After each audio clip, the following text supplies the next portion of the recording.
Hey everybody, it's Eric. Welcome back to the channel. If you've seen some of my videos before, you notice I use these option levels from SpotGamma.com.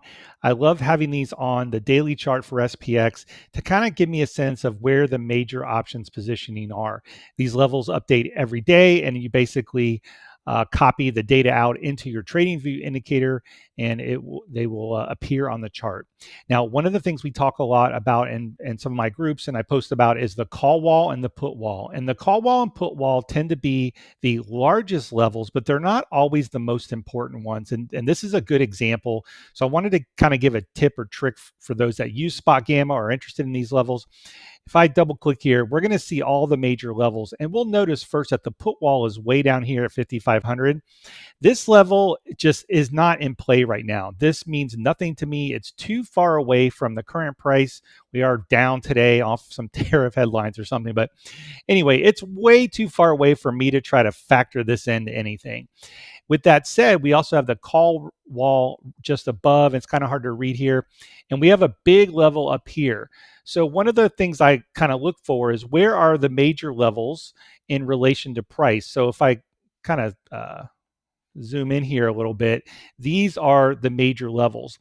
And one thing I like to look at for the call wall, we've been in obviously in an uptrend here. As we get to the call wall, and this was a couple weeks ago, the call wall was at, I think it was at 6,100, and then the market rallied, and then the levels started moving up.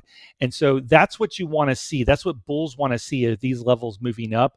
But we moved up into 62.80 to close last week, and the call wall is still just at 6,300. So at this point, there's a little bit of a pause for me saying, hey, maybe we could see a pullback. I mean, obviously we can get a pullback at any time. But with the market sort of rolling over today, it kind of makes sense. I mean, we had a catalyst, but it kind of made sense that 6,300, it's a major level. And what we want to see is levels forming above, but not so far above that it doesn't make sense. So this is the options complex as of today, July 7th, Monday, July 7th. And we're basically trading right in the middle of the range. Another thing I'll point out here is the vol trigger. Typically, when price is above the vol trigger, we tend to be more in an uptrend. It's less volatile. But as we roll down into here, as price pulls back into here, we're going to want to see, well, where does this go? Does it move down? Does it move up? Is the call wall staying still? Is the put wall, where these things move each day to give you an idea of what the options complex is looking at. So hope that helps answer some of those questions I get, and we'll see you in the next video.